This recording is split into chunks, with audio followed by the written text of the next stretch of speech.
Buenas tardes a todas y todos. Bienvenidos a la Biblioteca Nacional de Colombia. Bienvenido, Carlos. Muchas gracias por estar aquí y hablarnos un poco más sobre el Bogotazo. Hace un poco más de un mes, justamente pues para el 9 de abril, que fueron los 75 años del Bogotazo, preparamos desde la biblioteca este video con Carlos y digamos tuvo, pues el día que lo publicamos ese domingo tuvo un gran alcance en redes, muchas personas lo vieron, muchas personas lo comentaron y a propósito de esto se desencadenó esta charla en la que vamos a profundizar sobre este tema que a muchos nos apasiona. Bienvenidos a la Biblioteca Nacional, esta es su casa y le cedo la palabra a Carlos.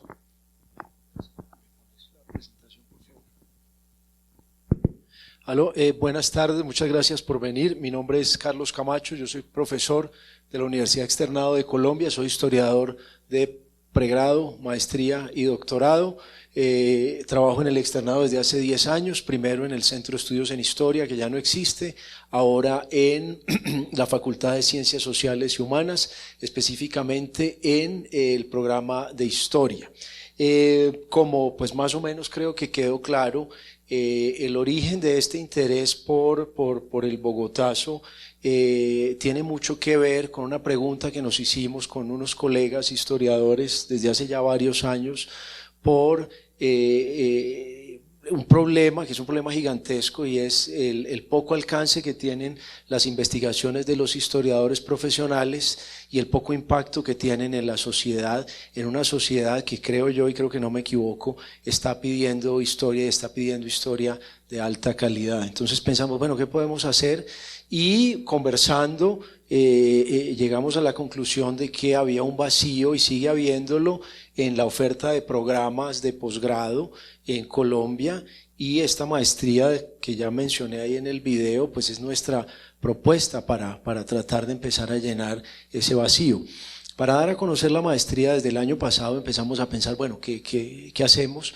Y dijimos, hagamos algo sobre el Bogotazo, porque el año entrante, estamos hablando de 2022, pues se van a celebrar 75 años del Bogotazo. Entonces es una buena ocasión para empezar a hablar de estas cosas desde ya. Hicimos varios eventos. Esto empezó el año pasado cuando Petro quedó de presidente. Pensamos, o al menos yo pensé, que iba a ser muy bueno para nosotros porque bueno, supuestamente primer gobierno de izquierda, va a haber mucha más se le va a dar mucha más importancia a este aniversario, pero me equivoqué, porque pues como ustedes vieron sobre el Bogotazo ahorita el 9 de abril, tal vez lo que más impacto tuvo fue el videíto que hicimos nosotros, que pues obviamente tiene un impacto importante para las redes sociales de una institución cultural, pero pues obviamente esto no puede competir nunca con influencers y con videos de YouTube y estas cosas. Entonces, retomando, pensamos el año pasado en hacer una programación con diferentes aproximaciones al Bogotazo, pero no a la manera clásica en la que lo hace un historiador, que es hacer un coloquio de especialistas para especialistas, donde tenemos que pagarle pasaje al especialista francés, al especialista gringo, al especialista de Inglaterra, le tenemos que pagar hotel, y nos reunimos 20 personas, muchos de ellos aburridos, hacemos de cara de que estamos interesados, y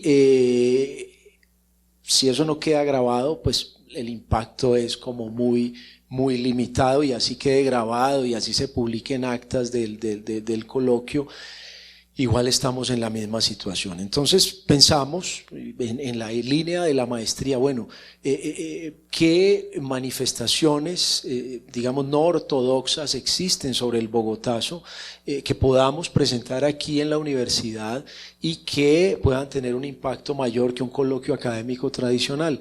Entonces empezamos a hacer un barrido y empezaron a salir muchas cosas. Nos decantamos por 4 actividades. La primera fue un conversatorio con Jorge Ali Triana. Ustedes son bastante jóvenes en promedio, tal vez no saben quién es Jorge Ali Triana. Jorge Ali Triana es uno de los directores más importantes en la historia de la televisión colombiana, y él fue el director de una serie de series sobre el pasado de nuestro país que se llamaba Revivamos Nuestra Historia. Y una de esas series fue sobre el Bogotazo. Entonces lo tuvimos allá en el externado, conversamos con Jorge Alí sobre el Bogotazo y fue muy bonito. Ahorita les voy a decir algo de eso. Luego tuvimos a un colectivo que a mí me gusta muchísimo lo que hacen, seguramente lo han visto por ahí en redes sociales, se llama Se lo explico con plastilina. Ellos son Edgar Álvarez y Sandra Páez, y ellos hacen videos normalmente cortos en stop motion, que es esta técnica que ustedes han visto, pues, no sé, el último ejemplo, el Pinocho de Guillermo del Toro. Y los tuvimos allá, proyectamos un corto maravilloso del que también vamos a hablar ahora, que se llama Un 9 de abril. Conversamos, nos metimos en la trastienda, en la cocina, digamos, de este proceso creativo, y fue muy bonito. Tuvimos un tercer evento maravilloso que fue un concierto de una banda bogotana que apenas se está dando a conocer, que se llama Los Machetes, que está inspirada en el 9 de abril, que surge en las protestas contra el gobierno de Duque y conecta un poco el pasado con el presente, y tienen un rollo, ellos se visten un poco como gente de los años 40, las letras tienen algo que ver con esto, también fue muy chévere. Y finalizamos con el lanzamiento. Y obviamente que a lo largo de todo el segundo semestre pues estuvimos en el proceso editorial de este libro que pues ya les mostré ahí en el video. Es, hasta donde sabemos, la primera narrativa gráfica sobre el pasado que se hizo en este país. Ese es el contexto de nuestro interés por estos fenómenos, y lo que quisimos después del éxito, entre comillas, de nuestro video fue ahondar un poco más y conversar sobre estas cosas ya en vivo, y pues esto es lo que nos tiene aquí reunidos. Yo creo que por mí yo hablaría 15 minutos al mejor estilo de una TED Talk, porque yo sé que la gente se aburre, así el tema sea muy interesante, y es tarde y estamos en el centro y la salida puede ser difícil, pero no les prometo que pueda resumir esto en 15 minutos. Voy a hacer lo posible por hablar unos 30 o 40 minutos máximo, y me parece más interesante que luego conversemos, que luego me imagino que surgirán algunas preguntas y pues yo haré todo lo posible por responderlas. Entonces, empecemos, si les parece. Y yo creo que lo importante aquí, lo más importante es ponernos de acuerdo sobre un concepto central, que es este concepto de narrativas. Si ustedes ven, está en el título de la presentación, con los adjetivos gráfico y audiovisual, y está también en el título de la maestría. ¿Qué es esto de narrativas? ¿Qué es lo que entendemos nosotros por esta palabra? Y yo creo que un buen punto de partida, como siempre, es el diccionario de la academia, porque nos muestra un significado que ya está un poco anquilosado, que está un poco congelado, un poco ya aceptado, no muy vivo, pero nos sirve. Sin embargo, y si ustedes miran acá, básicamente vamos a estar de acuerdo en que narrativa quiere decir, es algo así como un sinónimo de narración, y como género literario pues incluiría sobre todo la novela y el cuento. Y seguramente pues si a ustedes les gustan los libros, la literatura, habrán visto por ahí colecciones como una de Anagrama muy famosa que se llama, creo que, Narrativas Hispánicas o no sé qué. Muy bien, esto es, digamos, este es el grado cero del significado de la palabra. Pero en esta investigación, para pensar la cuestión, los problemas alrededor de los cuales gira esta maestría, yo pues obviamente tuve que hurgar un poco más y me encontré con este autor que muy poca gente cita, sobre todo entre los historiadores, y que me parece maravilloso, que se llama Philippe Carrère o Philippe Carrère, dependiendo de dónde esté, porque él es como suizo, pero trabaja en Estados Unidos. Y este hombre lleva 30 años trabajando libros de historiadores, examinándolos con herramientas de la lingüística y de un campo de análisis que podríamos llamar algo así como narratología. Y en un artículo relativamente reciente, él, basado en un par de teóricos literarios que son Prince y Phelan, él resume en menos de 3 frases este asunto, y me parece que lo hace de una manera muy, muy clara y muy, muy interesante.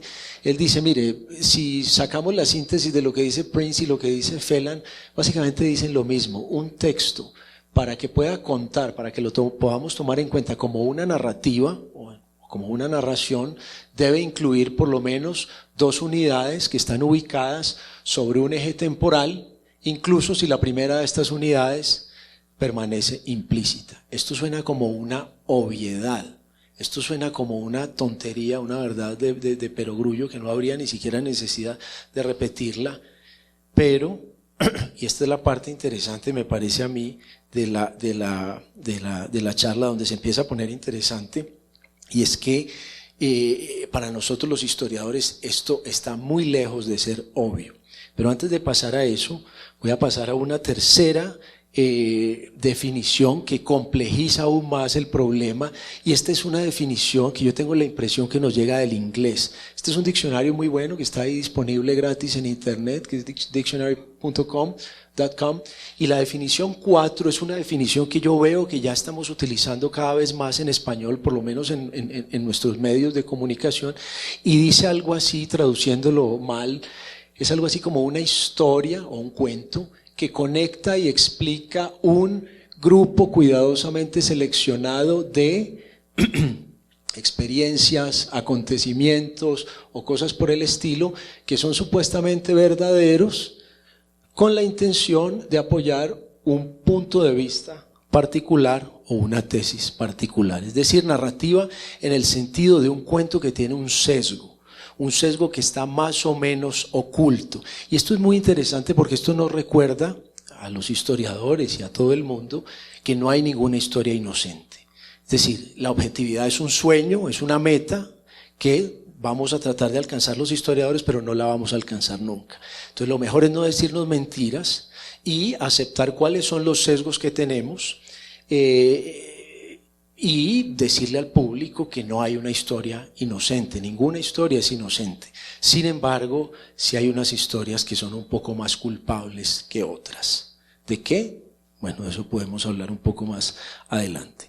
Y concretando un poco más la cuestión de las narrativas, si pegamos la narrativa como sustantivo con el adjetivo histórico, vamos a encontrar que la etiqueta ya como que estaba comprada ya, alguien ya la patentó, y la patentó desde hace 45 años, como que llegamos tarde en la maestría.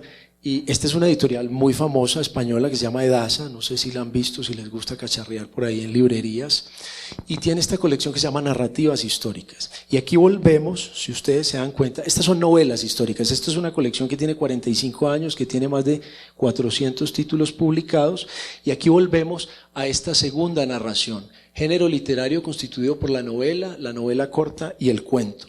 Lo interesante es que cuando hablamos de narrativa histórica en este momento, nos enfocamos en la ficción.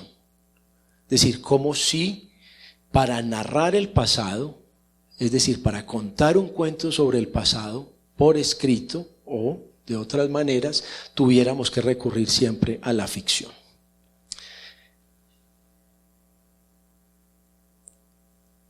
Por la edad de ustedes, yo la verdad no sé si identifican a este personaje. Este es un personaje que se hizo famoso por allá al principio de siglo, a principios de milenio, para los que no lo hayan visto, que se hacía llamar algo así como el mago enmascarado y que revelaba los secretos de los magos, algo que supuestamente no había que hacer. Yo siempre pensé que se lo iban a cobrar muy caro, que lo iban a mandar a matar o que lo iban a mandar a golpear, pero parece que al señor nunca le pasó nada.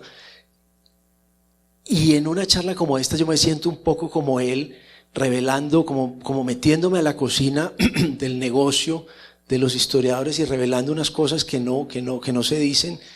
Y esa cosa de fondo es que a nosotros los historiadores, yo no diría que nos tienen prohibido, porque eso sería un poco exagerado, pero es muy mal visto en la academia que el historiador narre, que el historiador cuente. Y eso es algo que yo tengo la impresión de que el público no lo sabe, porque cuando uno habla con el público, con la gente que no es especialista, dice, no, pero Diana Uribe es historiador, Diana Uribe narra y no sé qué, pero claro, el historiador especialista, el historiador académico va a decir, No, Diana Uribe no es historiadora por esto y por esto, y hay un prejuicio muy grande dentro de la academia contra la narración. Entonces, un poco la apuesta de la maestría y un poco la apuesta de este tipo de investigaciones que se están haciendo y que se van a hacer es abrir esa puerta, abrir esa posibilidad sin pena, es decir, sin vergüenza, y con unas justificaciones teóricas de que los historiadores académicos también pueden contar. Es decir, que también pueden mostrar los resultados de sus investigaciones contando una historia que tiene un principio, un desarrollo y un final. Y ustedes dirán, bueno, ¿y entonces qué es lo que hacen los historiadores? Que me parece que es una pregunta lógica. Cuando ustedes miren el índice de cualquier libro de historia, de la mayor parte de los libros de historia, no es que no haya narración, sí puede haber narración, pero normalmente los capítulos se ordenan es por problemas, por preguntas que se van respondiendo en diferentes capítulos, pero normalmente el eje, digamos, la columna vertebral de un libro académico de historia no es un hilo cronológico, no es un hilo temporal. Yo creo que aquí podemos pasar ya a hacer una pequeña clasificación inicial de esto que hemos llamado narrativas históricas, que podemos definir como los resultados de una investigación sobre el pasado que se presentan sobre un eje temporal, no sobre un eje temático. Es decir, que responden preguntas como básicas como quién hizo qué, dónde lo hizo, cuándo lo hizo, y tenemos un principio, un desarrollo y un final, aunque no necesariamente vayan en ese orden. Tendríamos entonces unas narrativas escritas y unas narrativas no escritas. Esta diferencia no es en realidad tan tajante, porque en narrativas escritas, bueno, el resultado final va a ser un libro, una novela o una historia narrativa. Es decir, sin importar si es ficción o no ficción, que digamos sería la segunda división. En el campo de las no escritas, no es que no haya escritura. Y cuando hablo de narrativas históricas no escritas, estoy pensando específicamente en gráficas, como por ejemplo la historia gráfica, que sería una novela gráfica que tiene una base documental. Estoy pensando en podcast sobre el pasado. Estoy pensando también en audiovisuales sobre el pasado, un poco los ejemplos que yo les voy a mostrar ahora. Y no es que no haya un proceso de escritura, sí hay un proceso de escritura, pero digamos que ese proceso de escritura es previo al resultado final que se presenta al público, que va a ir en un formato que no es escrito, pero hay guiones radiofónicos, hay guiones para podcast, hay guiones para telenovelas o series sobre el pasado, hay que escribir libretos, es decir, que necesariamente se va a pasar por un proceso de escritura. Y ya entrando en materia, para lo que nos convoca hoy, aquí vamos a poner algunos ejemplos de narrativas históricas escritas, específicamente sobre el caso de Gaitán y el Bogotazo. De esto no vamos a hablar hoy, pero sí me parece importante porque nos sirve para ejemplificar esta, ¿cómo llamarlo? Esta paleta de colores que hay acá, este espectro que va desde la no ficción hasta la ficción. Esto, yo no sé si la inteligencia artificial de PowerPoint está muy desarrollada y se pilló lo que yo quería decir. Yo creo que no, yo creo que fue una casualidad, pero me encantó ese cambio de tonalidad del azul al verde, porque si ustedes se ponen a pensar, no marca una barrera como muy impenetrable, sino que por el contrario muestra que la cosa es más de matices y de acercarse más a un extremo o al otro, en este caso de narrativas históricas escritas, específicamente sobre los casos de Gaitán y el Bogotazo. En el caso de la no ficción, vamos a tener una tesis doctoral que es tal vez la más famosa, en español se tradujo como Mataron a Gaitán, y es una tesis que, a pesar de ser una tesis académica, es una tesis que tiene un eje narrativo y que sigue a Gaitán a lo largo de su vida hasta su muerte, obviamente con una carga académica muy fuerte, muy sólida conceptualmente, pero igual la columna vertebral es una narración. Vamos a tener también un libro de un autor que no es casi conocido ahora, a pesar de que ha habido unas reediciones recientes, José Antonio Osorio Lizarazo, Gaitán, Vida, Muerte y Permanente Presencia. El mismo título ya nos indica que hay un orden cronológico. Primero viene la vida, luego la muerte y luego lo que podríamos llamar la vida después de la muerte de Gaitán. Y aquí estaríamos acercándonos, digamos, más hacia el lado de la no ficción, más aspirando a un trabajo objetivo de historiador. Sin embargo, entre estos dos ya hay una diferencia. Yo no sé si ustedes han visto los libros, todavía se consiguen por ahí, sobre todo el de Herbert Brown. El de José Antonio Osorio Lizarazo no tiene notas de pie de página. Entonces es muy difícil para un historiador utilizarlo porque uno no sabe de dónde sacó la información. Y digamos que los protocolos de la investigación en historia exigen que uno diga de dónde sacó cada una de las cosas que está diciendo. Y sin embargo, es un intento bastante interesante de reconstruir la vida de Gaitán. Y volví a poner al mismo autor, ya un poco más hacia los tonos verdes, porque José Antonio Osorio Lizarazo también tiene una novela que se llama El Día del Odio. Y aquí ya vamos a alejarnos un poco más de la reconstrucción fáctica de la vida de Gaitán y utilizando elementos documentales o biográficos, vamos a imaginar ese 9 de abril. Entonces ya vamos a estar en un campo más novelístico, más ficcional. Y esto que tal vez si lo conocen ustedes, Miguel Torres, la trilogía del 9 de abril, que han sido unos libros que han tenido bastante éxito en los últimos años, donde estamos claramente en el campo de la ficción. Esto en cuanto a los ejemplos escritos.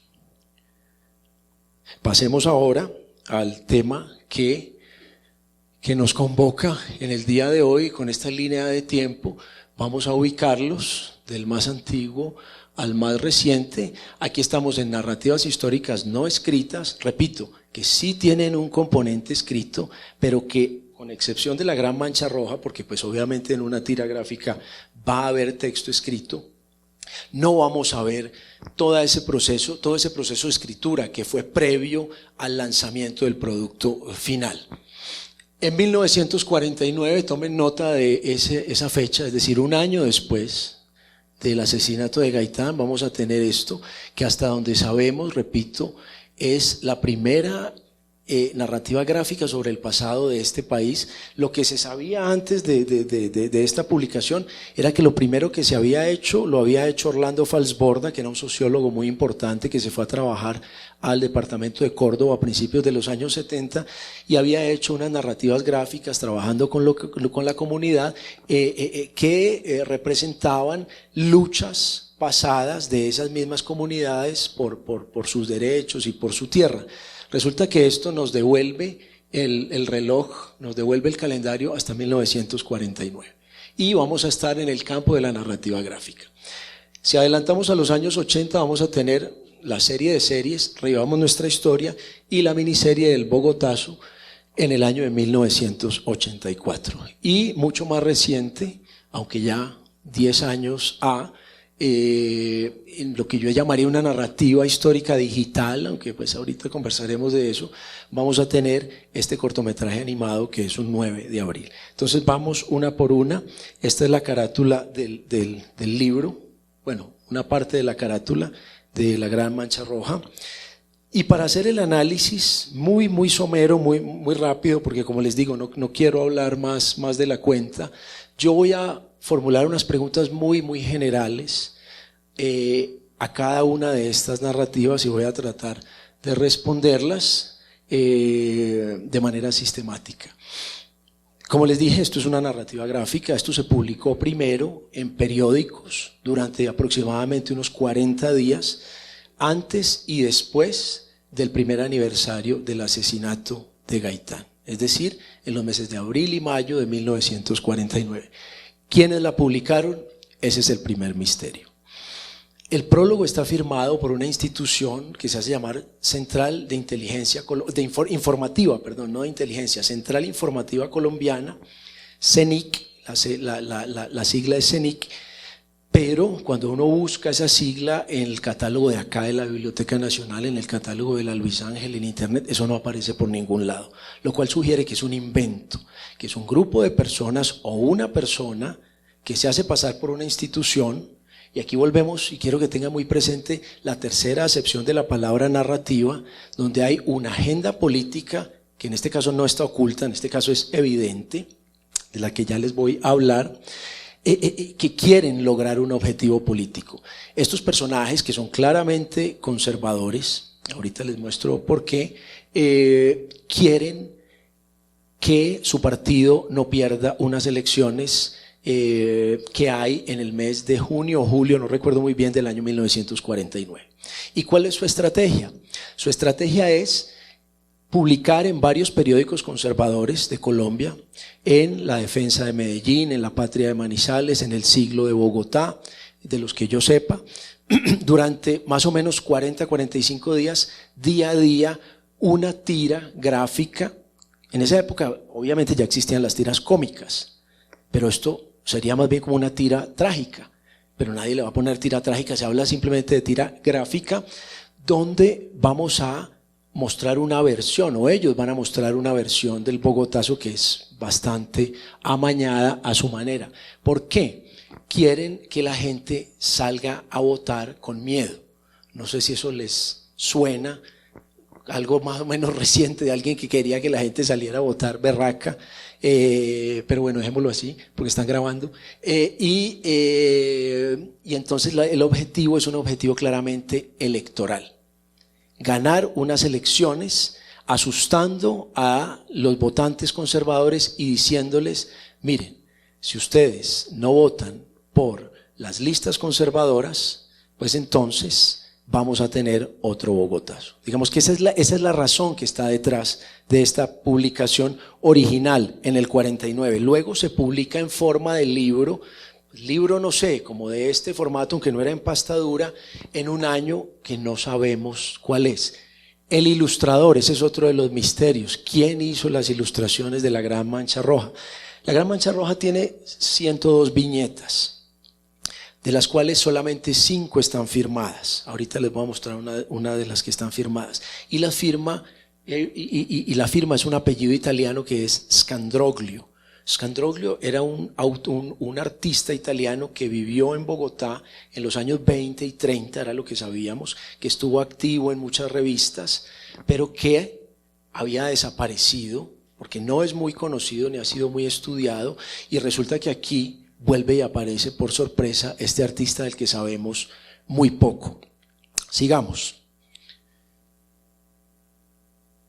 ¿Cómo logra su cometido la Gran Mancha Roja? Bueno, tengo que decirlo de una vez, no lo logra. Los conservadores pierden esas elecciones en el 49. Es decir, que o esto no tuvo el impacto deseado o no tuvo la circulación que se esperaba, pero esto no sirvió para lograr ese objetivo electoral que se había propuesto. ¿Cómo lo logra? ¿O cómo quiere lograrlo más bien? Pues ya lo sabemos, con la técnica de la narrativa gráfica. Aquí como pues no se ve muy claro, pero aquí está Scandroglio, esa es la firma del autor. A mí me tocó buscarlo con lupa en cada una de las viñetas, y lo que ustedes ven acá son representaciones del pueblo liberal que está quemando, que está robando, que está destruyendo a Bogotá. Y esta es una que me llama a mí particularmente la atención, porque los está mostrando cometiendo una cantidad de sacrilegios. Si ustedes ven acá, esta señora tiene la mitra en la cabeza, tiene el cáliz, como quién sabe qué haya dentro del cáliz, de pronto el vino de consagrar, y se lo está tomando y está brindando. Este otro está también disfrazado, aquí le están dando, parece como un machete o un cuchillo, están partiendo el crucifijo, este se está como robando candelabros de la iglesia, en fin, la locura. Estos señores son ateos, no respetan nada, no respetan ni siquiera lo sagrado, y es un poco la imagen que quiere proyectar la Gran Mancha Roja de este pueblo, obviamente liberal. Lo interesante de esto, y esto se lo debo a Juan José y al equipo de acá de la Biblioteca Nacional. Cuando vinimos a hacer el video, yo les traje la Gran Mancha Roja, se las mostré y yo les dije, yo sospecho que muchas de estas viñetas están basadas en fotos. ¿Por qué? Porque esto no es inventado, esto sí pasó. Claro, hay un problema más grande del que vamos a hablar ahorita, pero estas cosas sí pasaron. Y hubo asesinatos, y hubo robos, y hubo machetes, y hubo una cantidad de cosas. Y la sorpresa mía fue gigantesca cuando, creo que fue Juan José que me escribió, me mandó la foto como a los 2 días de que habíamos filmado el video, que había encontrado mirando aquí los periódicos, porque yo le hablé particularmente de esta viñeta, que me parecía que era un encuadre muy extraño para que se diferenciaba de las demás, y a los 2 días me dicen que encontraron esta foto revisando el tiempo, y ustedes dicen, puede ser coincidencia, pero si ustedes se fijan en los barrotes, miren que este es recto, este es curvo, este es recto, este es curvo, miren que es exactamente el mismo patrón que está allá. Sabemos quién es el fotógrafo, lo dice muy claramente acá el pie de foto, Sadi. Si ustedes saben algo de fotografía, saben que es Sadi González, uno de los fotógrafos pues, más importantes en la historia del fotoperiodismo, y no únicamente del fotoperiodismo en Colombia. Entonces, claro, esto lo pone uno a pensar, sí, es verdad, esto tiene una base documental, esto no se lo inventaron, pero aquí entra otro problema, y es que no porque un narrador sobre el pasado disponga cronológicamente hechos que están comprobados, eso no quiere decir que el relato grande sea cierto, y no quiere decir que no haya un sesgo en ese relato, porque lo que es muy claro acá es que hay una oposición entre un pueblo completamente desbordado, completamente descontrolado, y un presidente conservador, que es Mariano Ospina Pérez, que va a resistir todos estos intentos de bajarlo, de tumbarlo, y que se va a terminar imponiendo como el gran héroe de la jornada. Y es una interpretación que se va a retomar hasta cierto punto en la miniserie del Bogotazo, como vamos a ver a continuación. Pero esta es la parte más interesante del libro. Resulta que no se queda en la cuestión de un entramado un poco sesgado, donde no se contextualiza que ya había una violencia que había empezado entre liberales y conservadores, donde no nos dicen mucho de la frustración que sintió toda esta gente, de las esperanzas que tenía toda esta gente cifrada en un Gaitán que seguramente iba a ser el próximo presidente de Colombia, y se enfocan en mostrar a unos malos y a unos buenos de una manera un poco maniquea. Pero la cosa se pone mucho mejor porque en una de las últimas, en varias páginas, yo creo que alcanzan a hacer unas tal vez 10 o 12 viñetas, surge una teoría conspirativa. Y si ustedes ven esta imagen acá, la pregunta es, ¿quién lo hizo? Porque claro, sabemos que fue Juan Roa Sierra, a Juan Roa Sierra lo linchan inmediatamente después, pero un poco como lo dije en el video, hay gente a la que no le cabe en la cabeza la teoría de lo que en inglés se llama el lobo solitario, el lone wolf, el personaje que actúa por su cuenta y que no tiene un titiritero que esté ahí detrás. Eso puede pasar, lógicamente puede pasar, para gente a la que no le cabe en la cabeza, y obviamente como estamos en una narrativa en el tercer sentido de que les presenté ahora, donde hay unos intereses políticos muy claros, aquí hay que tener un malo. Hay que tener un malo que es el pueblo que está ahí, pero hay que tener un malo que está detrás, y como ustedes ven muy claramente, el malo se identifica con la hoz y el martillo. Es decir, que Juan Roa Sierra es simplemente un instrumento, un piñón de una maquinaria muy grande, y que el maquinista está en Moscú y se llama Joseph Stalin, que no sé si lo vieron en el video, salía una caricatura muy bonita de Stalin. Esto claramente, se los digo, es ficción. Díganle a ustedes lo que les digan. Yo no conozco ningún historiador serio que avale esta teoría, y hasta donde yo he visto no hay ningún documento que pruebe que hubo una relación directa entre Moscú y el asesinato de Gaitán. Y voy a dejar por ahí para no alargarme mucho, y voy a pasar ya a nuestra segunda narrativa, que es el Bogotazo. Y aquí quiero resaltar la labor inmensa que está haciendo Señal Memoria. Yo no sé si ustedes han visto lo que ellos han hecho con este sitio web que se llama RTBC Play, que me imagino que también debe ser una aplicación, no lo sé, pero toda la cantidad de cosas que están rescatando, que están restaurando y que están poniendo a disposición del público es asombrosa y es un tesoro audiovisual lo que tenemos los colombianos en este momento. Claro, no le estamos parando bola porque estamos obsesionados con Netflix, con HBO, con Disney Plus, con todas estas cosas, pero créanme que si les interesa el pasado, si les interesa lo que se ha hecho en este país en audiovisual, deberían mirar todas estas cosas que está montando Señal Memoria en RTBC Play, entre ellas los 5 capítulos del Bogotazo. Hasta antes de la pandemia, el que quería ver esto tenía que irse para la Luis Ángel Arango, ver a ver si tenían por allá los CDs, que si estaban completos, que si estaban todos los capítulos. Aquí están completos, restaurados, gratis, que pueden ver en cualquier parte. Muy bien, volvemos a nuestra dinámica, preguntas básicas. ¿Quiénes estuvieron detrás de esta miniserie y por qué? ¿Cuáles fueron sus motivaciones? Ya les dije, es una miniserie, podemos decir que es un dramatizado histórico. ¿Quiénes estuvieron detrás? Ustedes están muy jóvenes, nuevamente, en promedio, pero pues los que tienen la edad mía y un poco más recordarán esta imagen en televisión de la productora de Eduardo Lemaitre y compañía. Eduardo Lemaitre era un señor de Cartagena muy importante, diplomático, político y además historiador, aficionado, muy buen escritor y en mi humilde opinión muy buen historiador, aficionado, muy agradable la manera de escribir, y era un hombre riguroso, era un tipo serio, y él tenía una productora, y esa productora es la que estaba detrás de Revivamos Nuestra Historia. Cuando llevamos a Jorge Ali Triana, y esto es lo que muy poca gente sabe, bueno, hay una cosa que hay que decir de una vez: Eduardo Lemaitre era públicamente conservador, y era político conservador.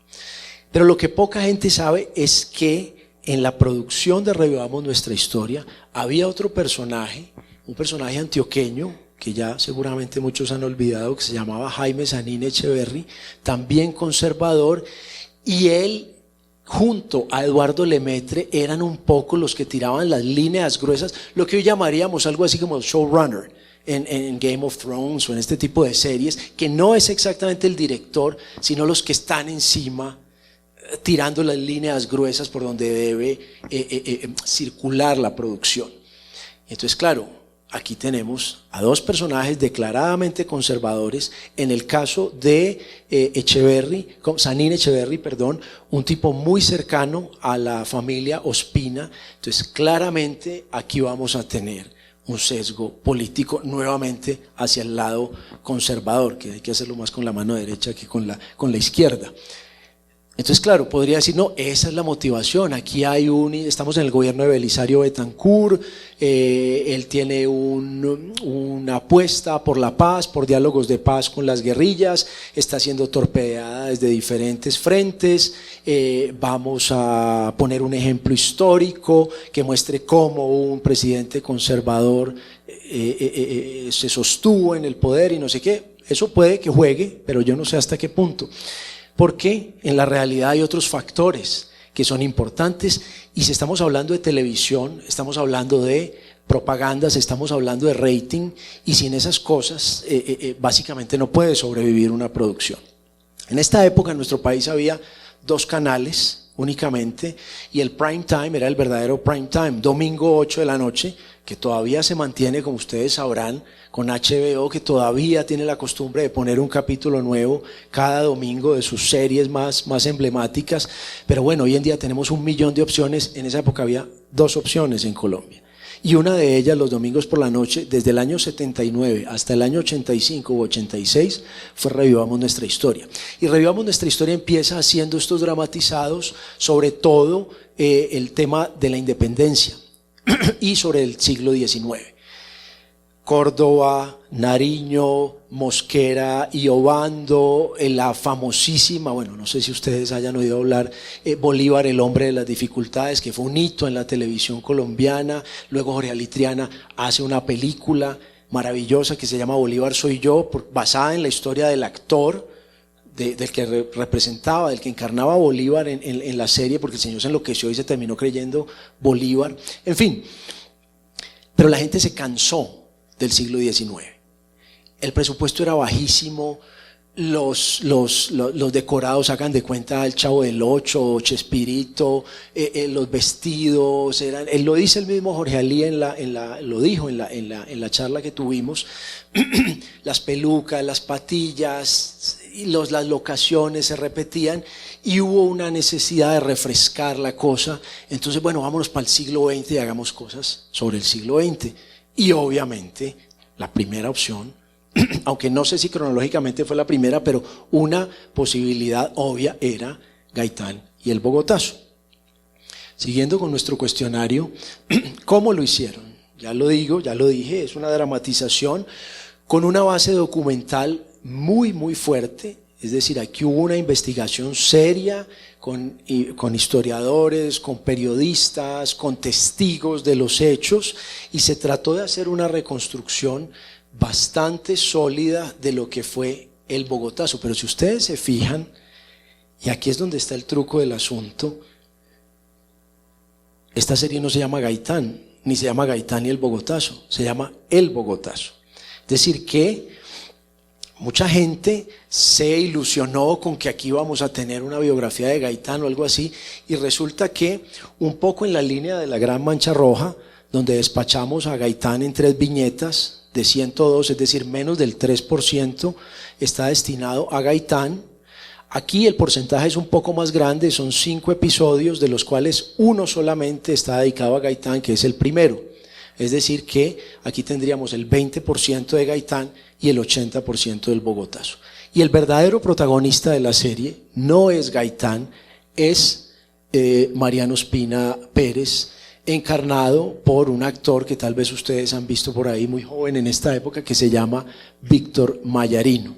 Y su esposa, doña Berta Hernández, que aquí parece que esto está documentado, lo que tiene acá es un revólver, y parece que doña Berta era una mujer literalmente de armas tomar, y andaba con su fierro aquí al cinto en el Palacio de Nariño durante los disturbios del 9 de abril.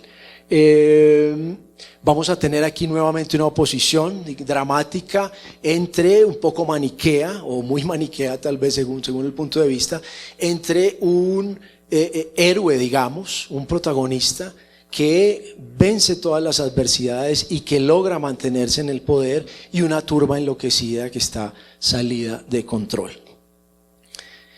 Y esto es maravilloso.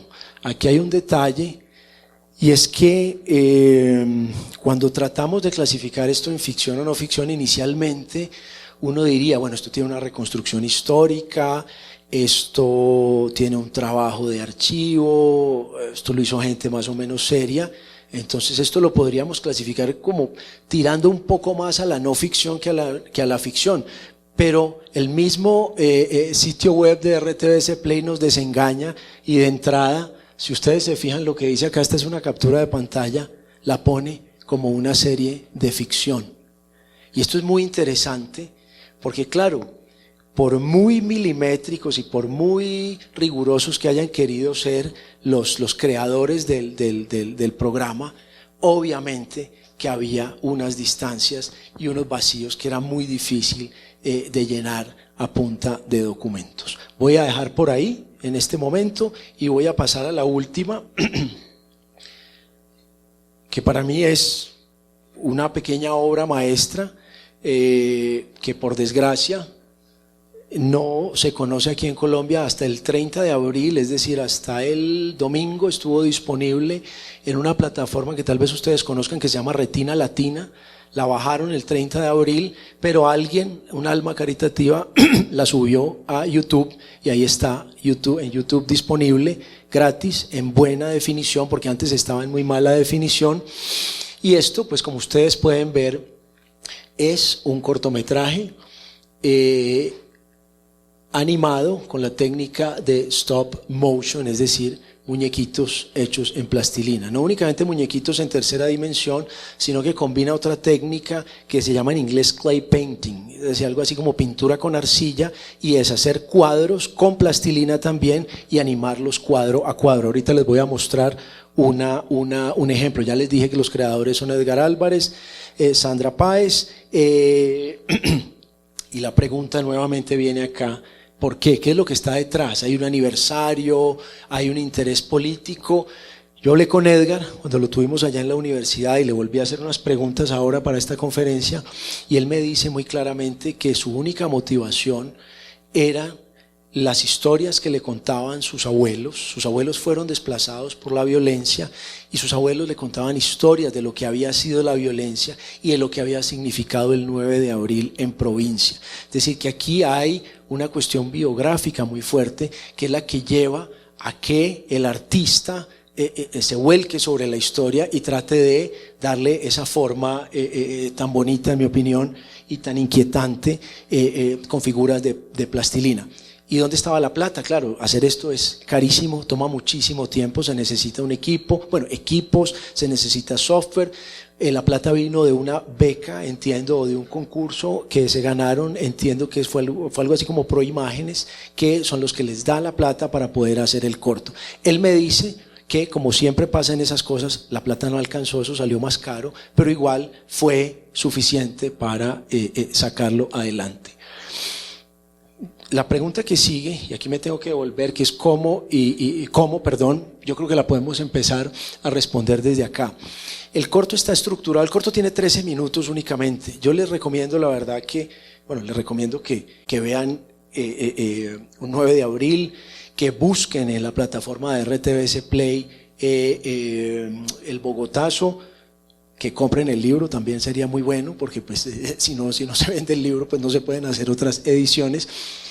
Y acá en esta imagen vemos la primera de las 4 partes en que está dividida narrativamente, cronológicamente, esta narrativa de un 9 de abril. La primera parte podríamos decir que es contextual y utiliza una técnica que ya hemos visto en televisión, que ya hemos visto en películas, y es los titulares de la prensa. Muestra varios periódicos con titulares que de una manera muy ingeniosa y muy veloz nos muestran el contexto en el que estaba Bogotá y Colombia en ese momento. Conferencia Panamericana que iba a tener lugar aquí en Bogotá, por eso era que estaba Fidel Castro, del cual también se han creado teorías conspirativas.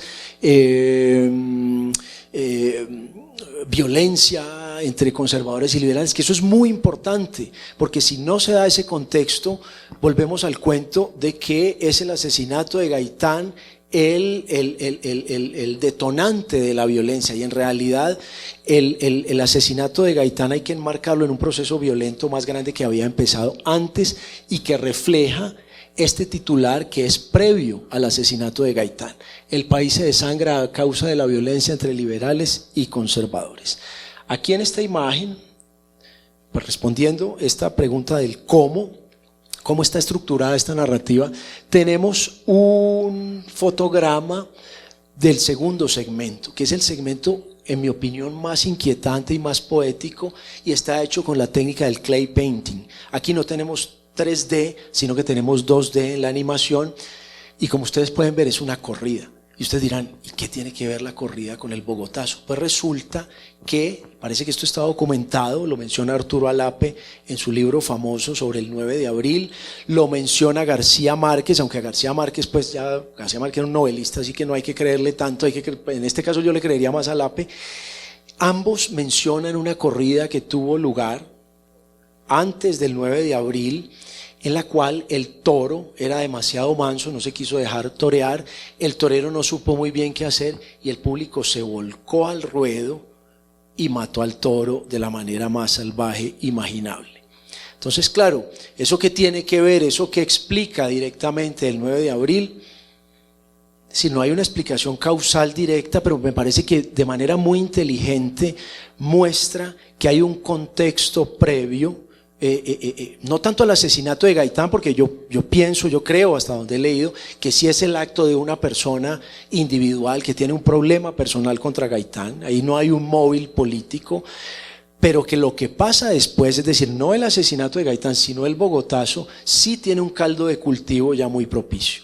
Y me parece que de manera muy inteligente en este segundo segmento nos muestra ese ambiente tan violento, tan crispado que había aquí en Bogotá, y no solamente aquí en Bogotá. Entonces tendríamos un primer segmento contextual con los periódicos y los titulares, un segundo segmento de la corrida más poético, más enigmático, más inesperado, un tercer momento que es propiamente el asesinato de Gaitán y el bogotazo, y cierra de manera muy simétrica con un cuarto momento, y estamos hablando de 13 minutos únicamente, en el cual, que va a funcionar como una especie de espejo del primero, donde vamos a ver ese contexto, donde vamos a volver a ver esas calles de Bogotá, el tranvía, las casas, la gente en su vida cotidiana. Vamos a ver los estragos que causa el bogotazo. Y es muy conmovedor, porque vamos a volver a ver los mismos lugares, pero los vamos a ver ya destruidos, ya quemados, y con esto voy terminando.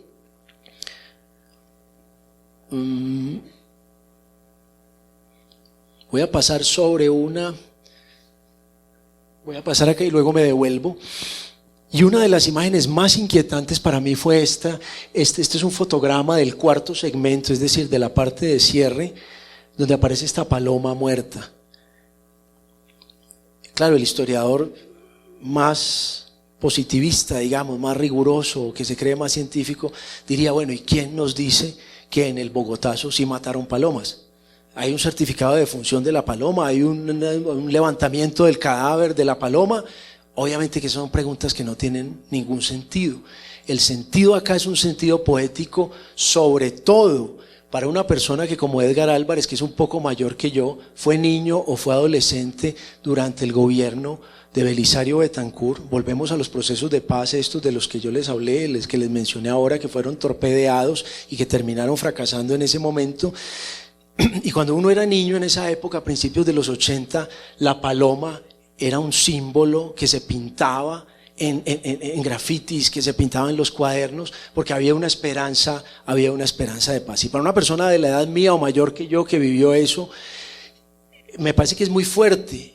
Así lo leo yo, obviamente, o otras personas con otras biografías y otras trayectorias personales pues lo podrán interpretar de otra manera, pero me parece que esa poesía ahí es muy efectiva y es muy conmovedora.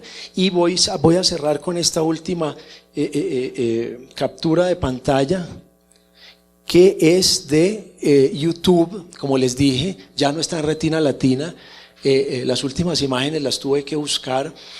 La última vez que miré el corto lo vi en YouTube, y la sorpresa mía fue gigantesca, porque cuando hice clic acá para guardarlo en mi biblioteca, me apareció este letrero: esta acción está desactivada en los videos creados para niños. Y eso fue lo que me confirmó a mí el poder que tiene esto. Y vuelvo a la imagen inicial de este segmento, este tercer segmento, y es que, claro, uno no espera que la plastilina le muestre unas cosas de estas. Yo tengo hijos y ellos hacen un perrito, un gatico, un muñeco de nieve, pero pues ellos no hacen una fila de muertos tirados en un cementerio con un señor cogiéndose, tapándose la cara porque probablemente está llorando, con una señora que parece que está rezando, con otro que se está tapando los ojos. A mí me parece que esto, es decir, el hecho de tomar un medio que uno no espera que se vaya a utilizar para transmitir este mensaje, hace que el mensaje sea todavía más potente. Al menos así lo siento yo, y yo lo comparo. Yo no sé si a ustedes les gusta la narrativa gráfica, y no sé si han visto una novela o historia gráfica, yo no sé cómo llamarla, que se llama Maus, y es la historia de un sobreviviente de los campos de concentración de la Alemania y de campos de exterminio de la Alemania nazi, contada por su hijo.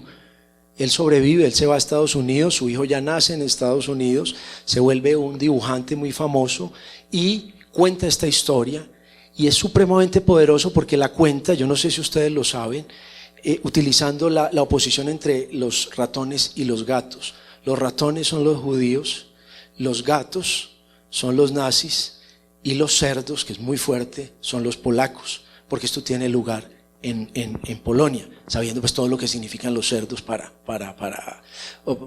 bueno, dejémoslo así. Con esto quiero cerrar. No hay una conclusión, no quiero, porque en realidad esta es una investigación en curso. No quiero cerrarla, no puedo cerrarla, pero lo que quiero decir, una de las cosas que me viene a la cabeza es que en el momento en que los historiadores optamos por este tipo de narrativas alternativas que no nos enseñaron en la universidad, porque no nos enseñan a narrar, y repito, no nos prohíben narrar, pero está muy mal visto dentro de la academia que un historiador narre, porque entonces dicen, eso lo hace Diana Uribe, eso lo hacen los periodistas, eso lo hacen los novelistas, los historiadores no. Los historiadores tratamos de responder la pregunta ¿por qué? Eso de echar cuentos es para cuenteros. Entonces, a mí me parece que en el momento en que tomemos la decisión de optar por estas formas alternativas, de estudiar el pasado y de tratar de entender el pasado, yo creo que vamos a tener que hacernos unas preguntas sobre dónde está esa frontera que supuestamente es inamovible entre ficción y no ficción, y tenemos que aprender de los artistas, en este caso, se lo explico con plastilina, de los novelistas, y pienso específicamente en una novela hermosísima que se llama Soldados de Salamina, de Javier Cercas, que yo no sé si alguien la ha leído acá. Muchas veces estas cuestiones sobre el pasado, donde hay una cuota grande de invención, terminan teniendo más potencia y terminan teniendo más impacto que lo que puede tener la obra de un historiador. Yo voy a terminar con eso, voy a terminar con un meme que me encanta y les voy a pasar el micrófono. Esto no tengo a quien darle el crédito, aquí están los créditos al final. Esto me llegó y me fascina. El mago enmascarado lo saqué de International Movie Database. El Bogotazo RTBC Play, se lo recomiendo. Un 9 de abril ya no está en Retina Latina, está en YouTube. Y les agradezco mucho que hayan venido. Compren el libro, matricúlense en la maestría y les cedo el micrófono entonces si tienen preguntas. Muchas gracias.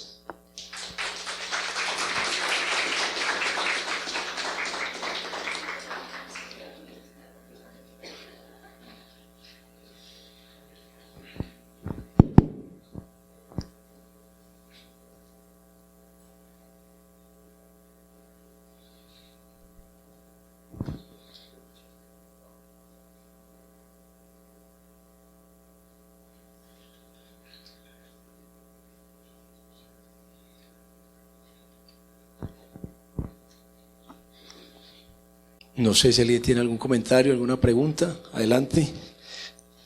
Como estamos grabando, les voy a pasar el micrófono para que quede el audio bien. Listo, muchísimas gracias primero por la presentación. Quería comentar acerca de el 9 de abril. Yo soy de Estados Unidos, soy historiador y estoy en el programa del doctorado en historia en Chapel Hill, en Carolina del Norte. Y el semestre pasado fui instructor de un curso titulado la guerrilla y el paramilitarismo en la América Latina.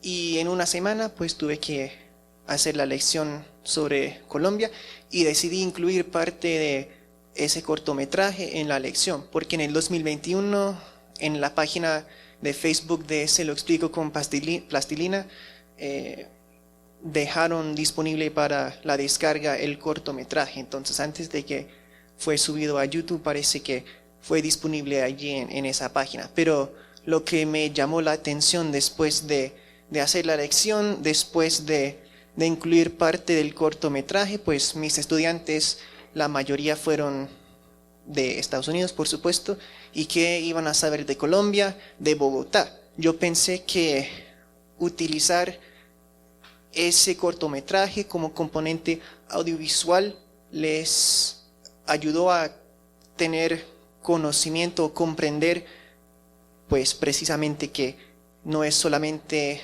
un relato histórico, sino que fue una experiencia, o sea, muy dura, vivida por mucha gente en ese momento.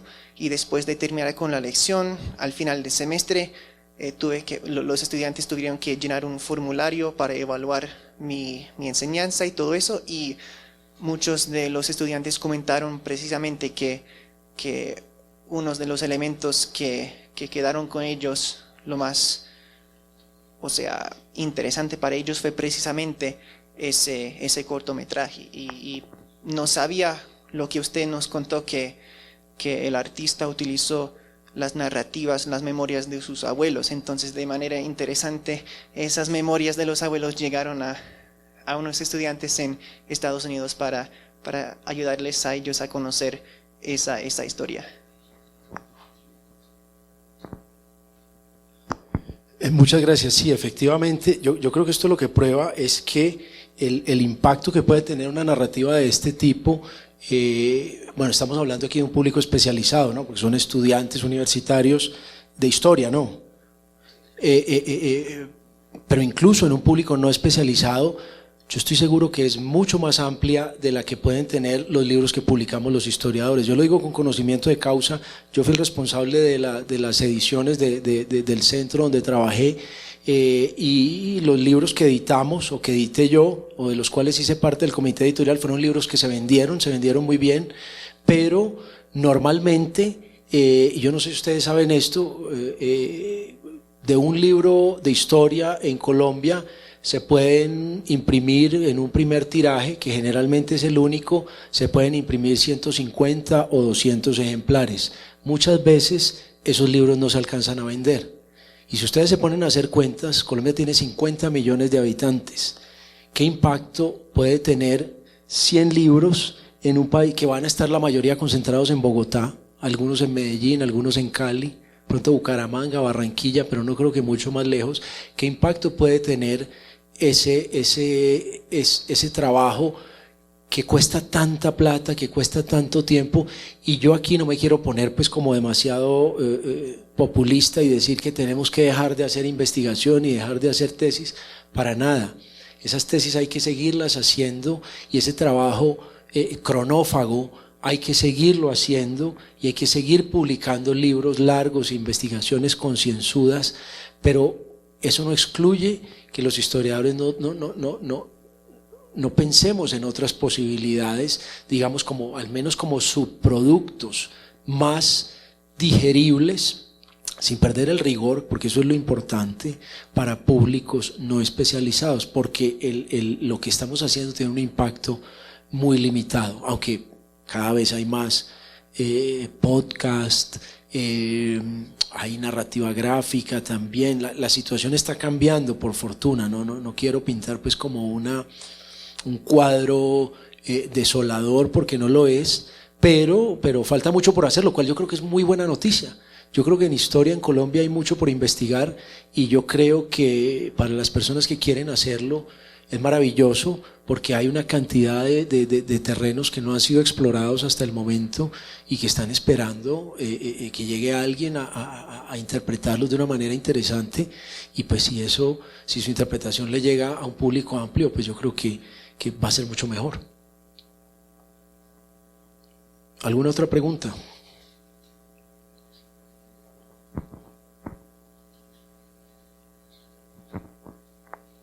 Gracias.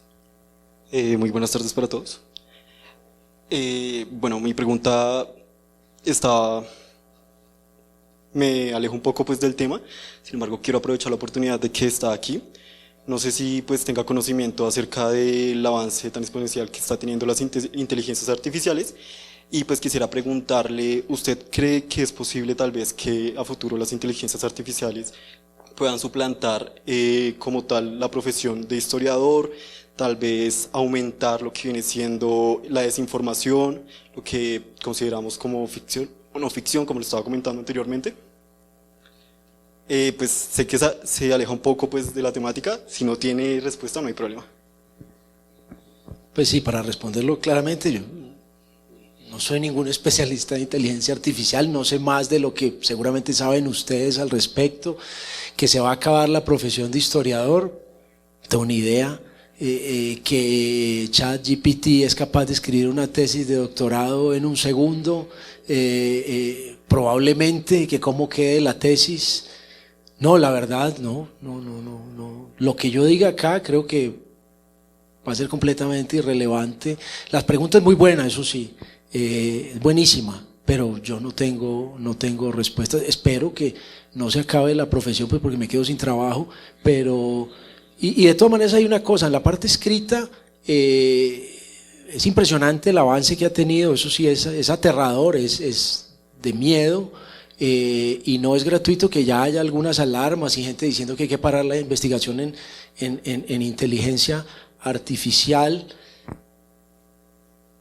y seguramente sí va a ser va a ser una amenaza, claro, para la parte escrita y no únicamente la parte escrita, para estas cosas también, porque pues ustedes saben que eso puede hacer video, que eso puede hacer básicamente cualquier cosa.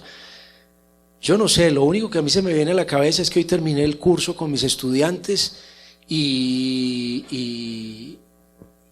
viví la pandemia como profesor, y para mí fue un desastre, fue terrible, y no quiero volver a dar una clase por Zoom, y no quiero que ya ChatGPT me dé una clase nunca en la vida. Entonces, pues, si es dando clase que vamos a sobrevivir, pues yo sobrevivo muy contento. Yo creo que con eso me contento yo. Así la inteligencia artificial haga estas cosas, los estudiantes para mí serían un consuelo más que suficiente.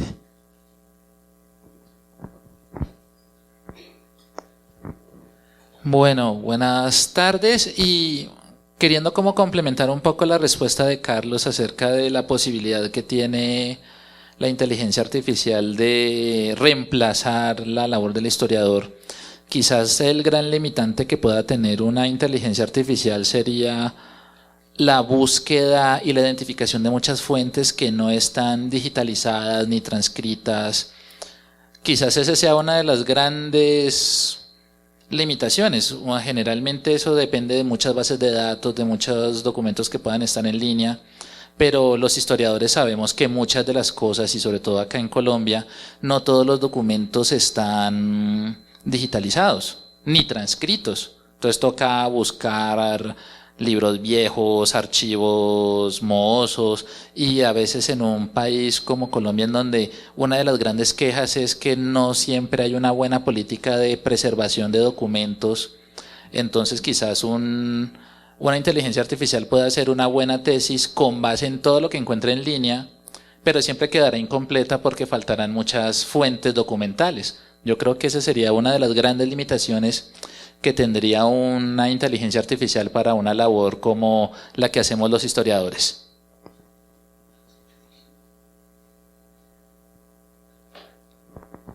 De acuerdo con Arnovi. Arnovi es colega mío, Arnovi Fajardo, profesor del externado también, completamente de acuerdo.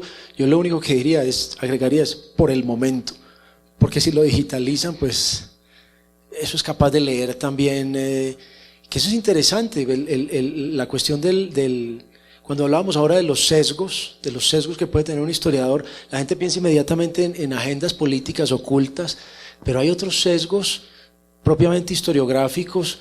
Por ejemplo, hay historiadores que no se le miden a leer letra manuscrita, que trabajan únicamente con prensa o con fuentes impresas, que están muchísimas ya digitalizadas, mientras que hay otros historiadores que tratamos un poco de leer en manuscrito, ir al Archivo General de la Nación o a cualquier archivo donde haya, bueno, depende también de la época y del tipo de fuente, pero digamos que los sesgos no son únicamente políticos, hay sesgos propiamente historiográficos que crean divisiones un poco ocultas entre los historiadores, y ese sería uno de esos, pero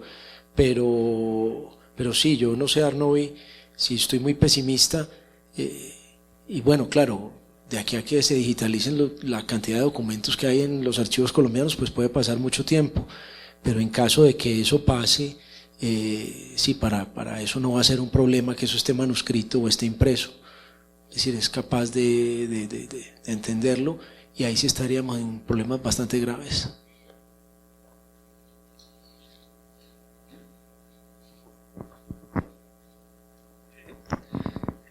Una pregunta, ¿hasta qué punto ustedes los historiadores se apoyan en la ficción histórica?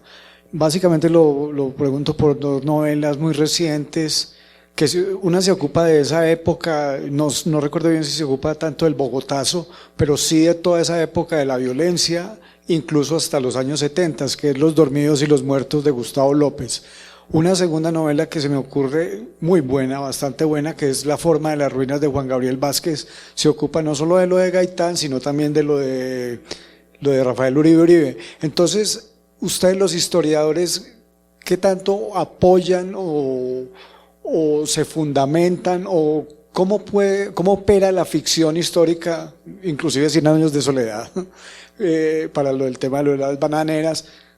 ¿Cómo es esa interrelación entre la ficción histórica y ya la historia propiamente dicha, a efectos de esta nueva producción de narrativas?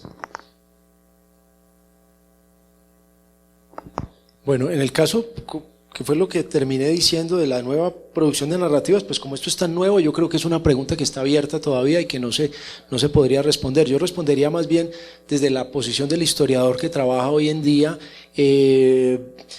Yo pienso que es algo como, y esto es muy personal, no estoy hablando a nombre del gremio.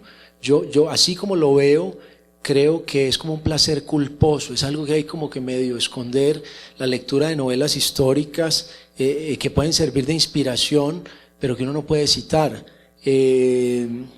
Claro, hay un caso famoso, ya que estamos hablando de 100 años de soledad, de Álvaro Tirado Mejía, que cita en su Historia Económica de Colombia a Gabriel García Márquez en 100 años de soledad diciendo que hubo 3.000 muertos, luego por allá lo entrevistan y él dice, no, eso me lo inventé yo, porque pues en una obra como 100 años de soledad yo no podía decir que había 5 o 10 o 15 muertos, yo tenía que llenar unos vagones de tren.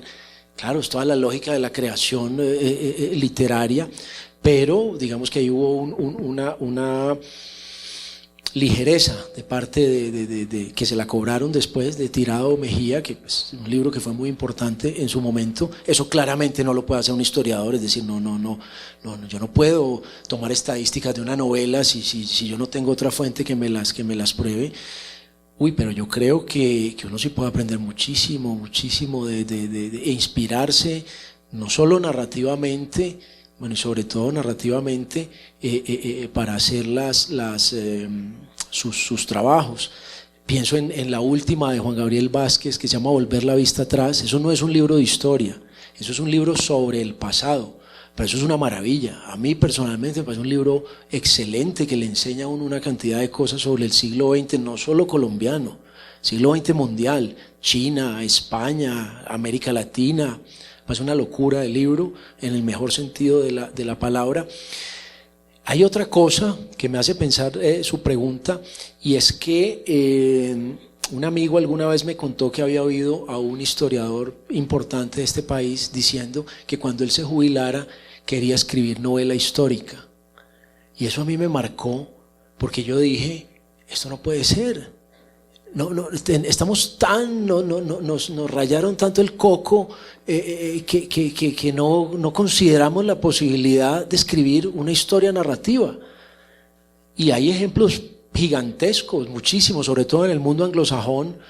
Hay unas historias maravillosas que son narrativas, hay novelas de no ficción también.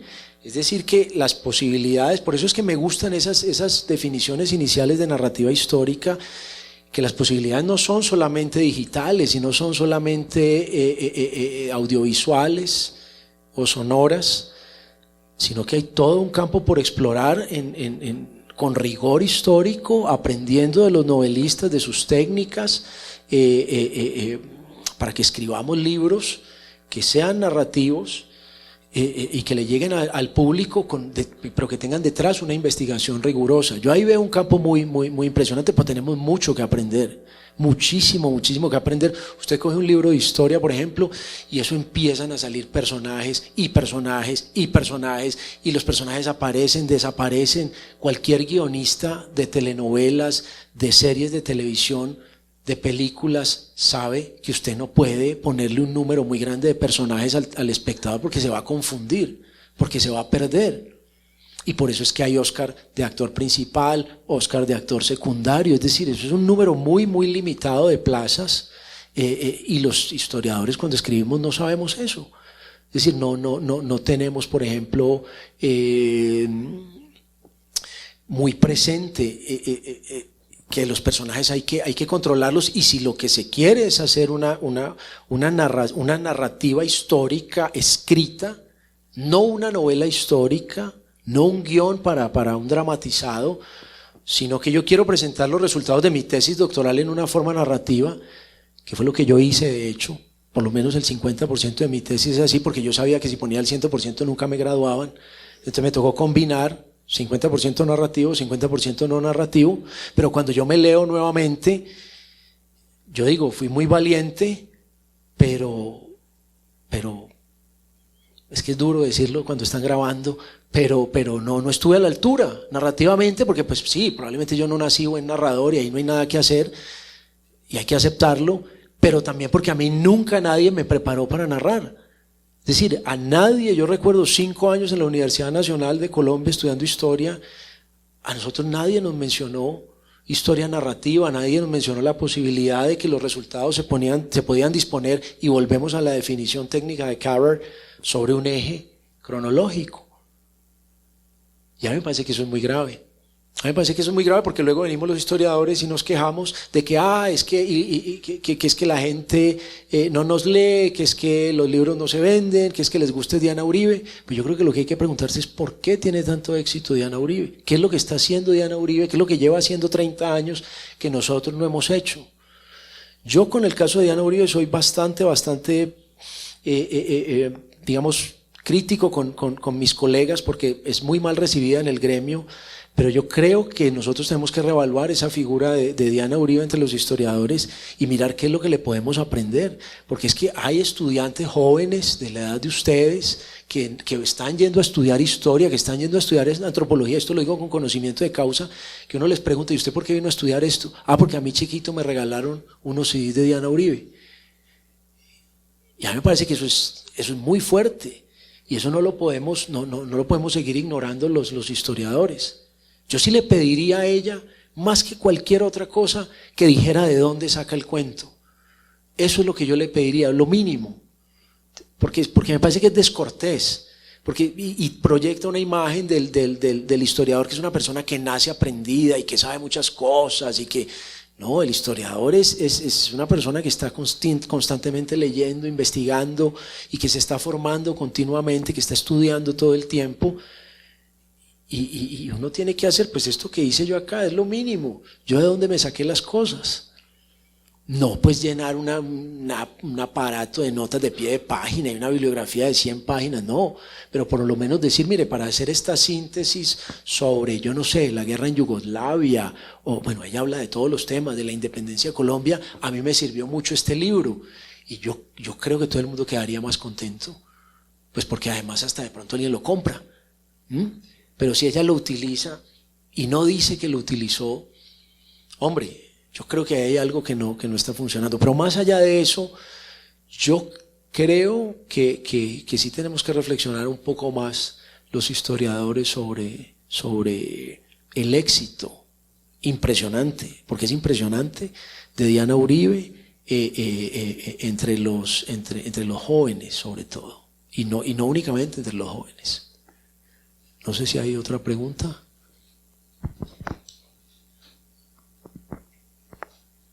Gracias, Carlos. Antes de cerrar, quería hacerte una pregunta. Estoy pensando muchísimo en este corto documental de un cineasta que se llama Ricardo Restrepo. El corto se llama Cesó la horrible noche. Y es precisamente, él encuentra los archivos audiovisuales del abuelo, que era médico y que vivía en Bogotá en la época del Bogotazo.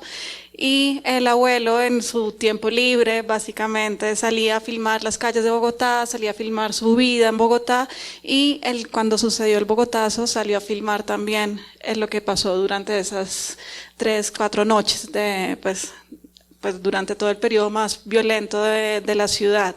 Y en una conversación de Ricardo Restrepo, en un conversatorio, él decía que era muy impresionante, que justamente era la primera vez que se veían esos archivos, o el Bogotazo, la historia del Bogotazo a color, y que eso de alguna manera cambiaba un poco la narrativa, como que cambiaba también la manera como nosotros hemos recordado o como tenemos la memoria y el recuerdo de lo que fue el Bogotazo, como que con esa nueva película ya podíamos ver el Bogotazo en vivo, entre comillas, y a color. Y eso cambia un poco como la perspectiva de cómo lo recordamos. En ese sentido quería preguntarte si tú crees, también de una pregunta de alguien que no es historiadora, si crees que hay posibilidades de encontrar nuevos archivos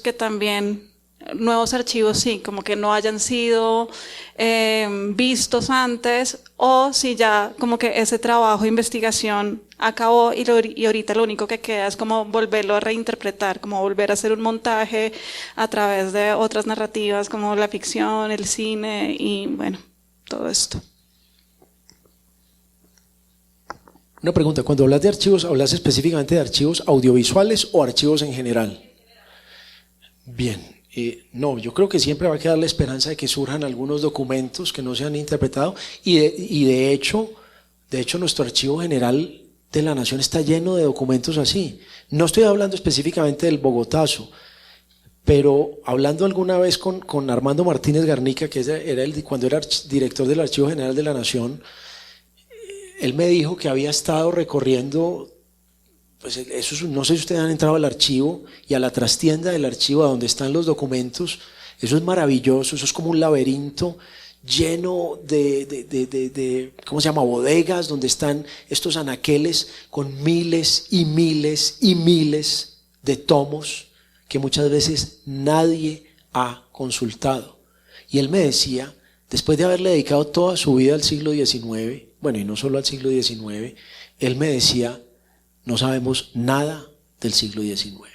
Es decir, que, y es maravilloso, claro, uno diría, no, horrible, no sabemos nada. No, pero antes de que llegue la inteligencia artificial, pues si nos apuramos vamos a poder encontrar una cantidad de cosas, porque en un país como el nuestro, pues hay muchas cosas que todavía están por hacer y en historia sí que es cierto. Entonces, claro, está la posibilidad de que surjan archivos como este que estaban guardados por allá, entiendo que era en una finca, estaban guardados por allá y los encontraron, joyas de ese tipo, y pues de hecho esto es hasta cierto punto eso, no es que yo me lo haya encontrado porque nadie sabía que existía, no, esto estaba en la Luis Ángel Arango, ya había sido objeto de reimpresiones. Digamos que ahorita lo que estamos haciendo es contextualizándolo y explicando un poco cómo surge, de dónde surge, pero yo creo que aquí hay muchísimo de qué pegarse y va a ser ese juego siempre de fuentes e interpretaciones, que es un círculo virtuoso, diría yo, que nuevas fuentes van a responder preguntas viejas, pero van a generar nuevas preguntas que a su vez van a hacer que nos preguntemos o que busquemos otro tipo de fuentes a las que de pronto no les hemos parado bolas hasta el momento y que de pronto están a la vista de todo el mundo, no necesariamente escondidas en algún archivo.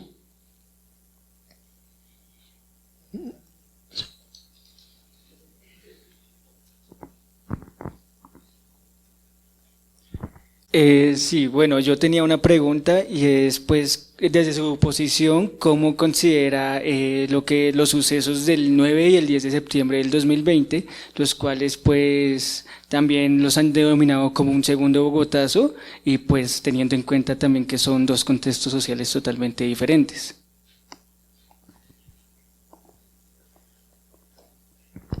Gracias por la pregunta. La respuesta mía es básicamente la misma de la inteligencia artificial. Lo que yo pueda decir sobre actualidad no tiene absolutamente ninguna relevancia. No soy analista, leo noticias como todo el mundo, pero no creo que yo pueda decir algo interesante y algo original sobre sucesos recientes. Pero de todas maneras no sé. Yo lo que pienso es que lo que me hace pensar su pregunta es que de pronto por nuestra ignorancia histórica, no hemos dimensionado lo que fue el Bogotazo. Yo no sabría, pues no podría equiparar las dos cosas, ahí habría que hacer una comparación, bueno, una cosa muy dispendiosa, pero yo tengo la impresión de que no son dos cosas, pues comparables sí, yo soy amigo de la comparación, soy comparatista. comparar lo que es incomparable, me parece que eso hay que tratar de hacerlo, pero creo que el balance sería negativo para este segundo episodio que están mencionando. Creo que lo que fue el Bogotazo y sobre todo las consecuencias que tuvo el Bogotazo, no, por lo menos hasta el momento no creo que se puedan equiparar a este suceso más reciente. Lamento dar una respuesta tan mala, pero creo que es lo único que se me ocurre por el momento. No sé si hay otra pregunta. ¿Ya? Bueno, de nuevo muchas gracias por venir y gracias a la biblioteca por la invitación.